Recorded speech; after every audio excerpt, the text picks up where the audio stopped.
Welcome back to the Site 24 News Evening Edition. This is the Daily Debate. Almost 3 months have passed since the Geneva Interim Agreement on the Iranian nuclear program. Tomorrow, all the sides will reconvene in Vienna for a new round of talks. We will try to understand what has actually been achieved so far and will be the new starting point and the new red lines. With me tonight is Dr. Eldad Pardo.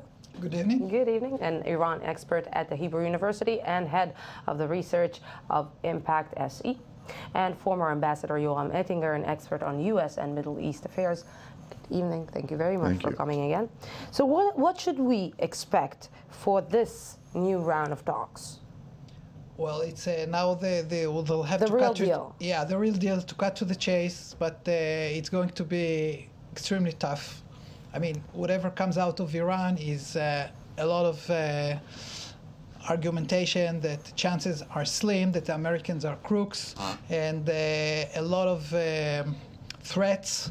And a lot of double messages, I have to say. What? A lot of double messages, I have to Not say. double messages. Most of the messages are, well, we support the talks, but we don't expect anything, and we are strong, and even yesterday, Soleimani, the head of the Quds Force, says Iran is supposed to be the leader of the Muslim world. They are thinking about freeing Spain and building potential to defend the Muslim world, to support terrorists around the world, and all this is in the open. They say it all through. So how does the world accept this message when actually the Iranians maybe are not changing their mind about the nuclear program?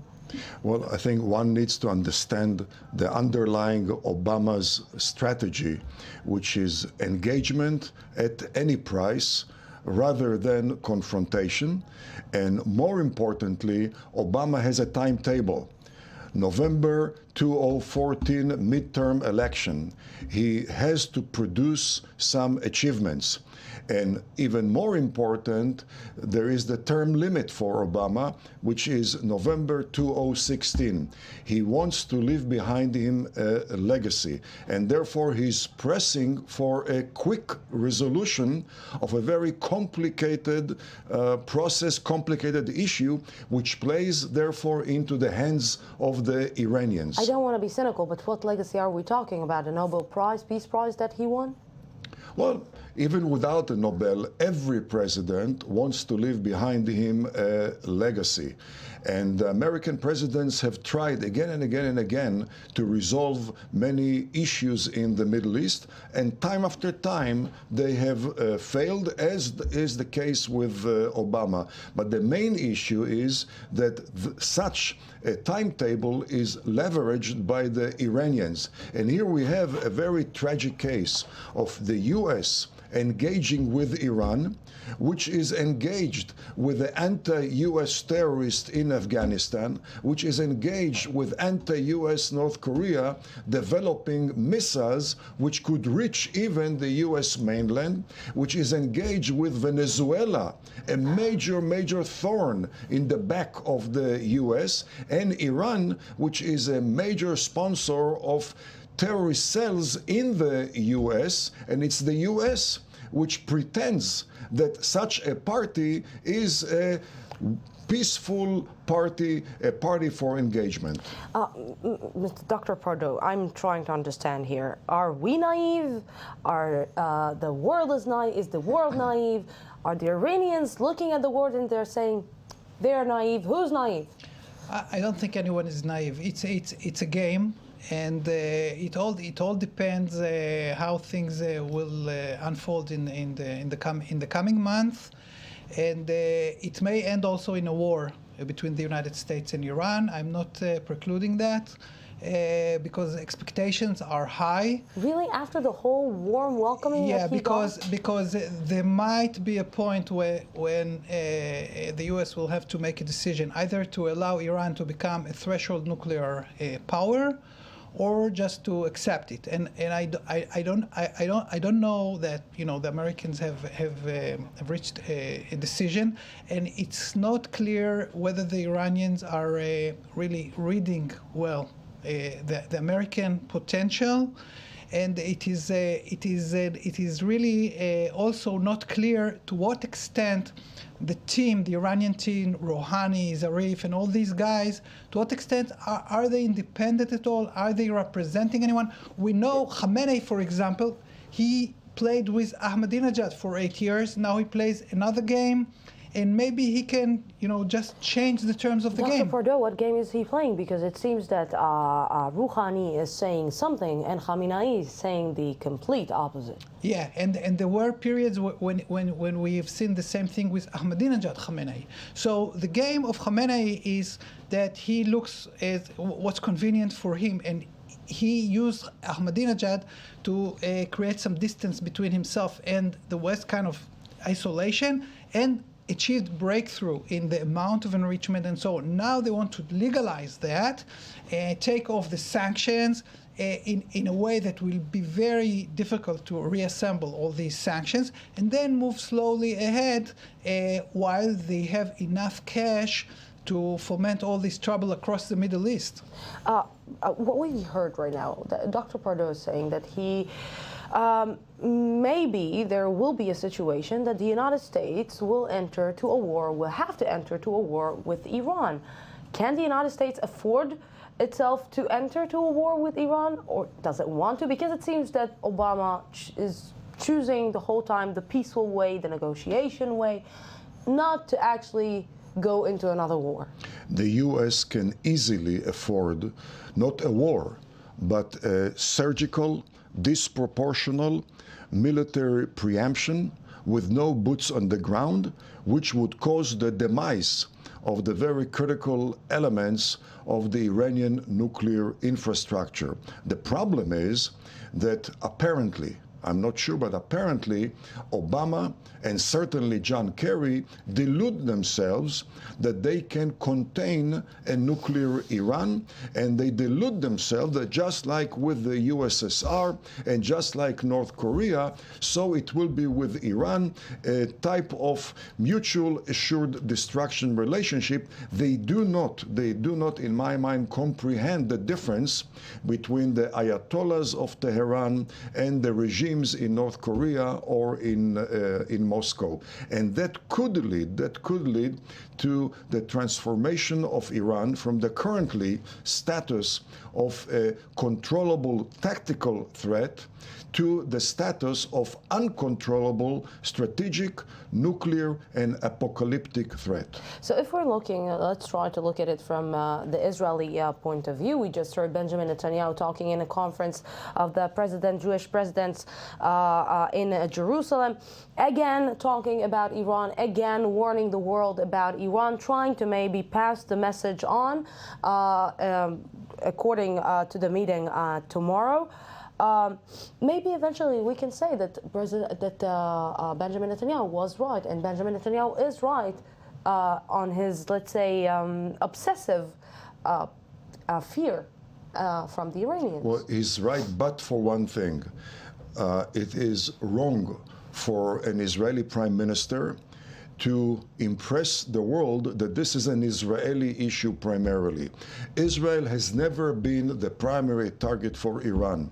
The big Satan, US, has always been the #1 target for Iran. Saudi Arabia has been the #1 or #2 target for Iran. At the end of the day, somewhere Israel will also be maybe a target.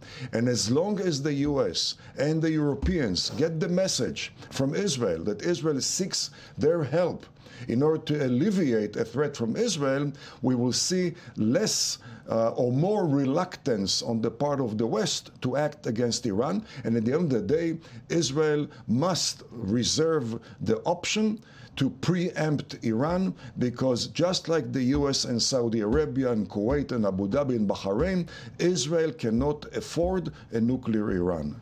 How does the Iranians see it? Well, I think within Iran, there are the more moderates. They hope that they can contain the supreme leader. And I would say, unless he's totally sick and nobody knows about that so far, there are always rumors, but as long as he's alive, he outsmarted everybody in the last 30 years. And I believe he is an extremely good player. You know, but Israel is in this in the Iranian issue is a big factor, even Yeah. for the Iranians, because Iran understands that if it wants to be accepted by the world, this is what I understand, if it wants to be accepted by the world, it should accept Israel in a way or another and stop talking about demolishing the state of Israel. Well, there are some signals here and there. You see joint articles by Iranians and Israelis here and there, you know. But I don't think that there is no real change in the Iranian strategy. The ideological Iranian strategy is to unite the peoples of the Middle East. In that sense, they don't want any country in the Middle East, just peoples and under Iranian hegemony. They don't want Egypt, they don't want Saudi Arabia, they don't want any country here. They want one Islamic Shiite or Shiite Khomeinis, let's say, entity. And after uniting the Middle East, and they already achieved, you know, the northern axis from Afghanistan all the way to the Mediterranean is under Iranian hegemony. They need the southern axis to get to Mecca, Medina. These are very important. Once you have this, you have the Islamic world behind you, and then Spain and Europe. And they speak all the time about Islamic awakening in Europe. And today, as I said, they spoke again about 1492, the Andalus, you know, the Spain, and why should Iranian be interested in Andalus? I don't understand. It's pretty far away. But I think that Dr. Pardo here took a very interesting point and gave a very interesting point about Saudi Arabia. And Saudi Arabia is not going to be easy on Iran, and it's not going to, let's say, give in to Iran. Well, the Saudis are no match for Iran. The Saudis get the latest military hardware from the US, which they never use. They did not use it against Iraq, and they're not going to use it against Iran. The Saudis are basically a giant with feet of clay, and they do preserve themselves with their cash. Should there be a nuclear Iran, it could cause, probably would cause a meltdown of the pro-American Arab oil-producing regimes in the Persian Gulf. The Saudis will have to choose. Either you join them or you're going to be decimated by them. That would cause havoc to the supply of oil, to the price of oil, to Western economies. And once again, it will prove how delusional our Western leaders when they assume that all the Iranians want is the destruction of Israel. And this is the essence of appeasement. You feed a crocodile assuming that you will be the last one to be eaten by the crocodile. This is not the case with Iran. It's Israel which may be the last target. It's the West and the Saudis and Bahrainis especially which are the first target. Yeah, I agree basically, but the question, I think from Iranian point of view, there are some more optimistic developments within Iran. And if we manage to postpone the war or the major confrontation for 15 or 20 years, then I think internal changes will make Iran a different country. However, the addition of the nuclear element may drive some elite sections in Iran to go into more confrontations and wars in order to have more control inside, and it's definitely a very dangerous game. Yeah, it seems that no good news we should expect from Vienna tomorrow. Challenging news. Challenging news again. Gentlemen, thank you very much for being here tonight with me. And we're going out for a small break, 10 minutes break, an update from our news desk, and then we will be back with the I-24 News one-on-one. Don't go anywhere. 10 minutes break, and then we will be back.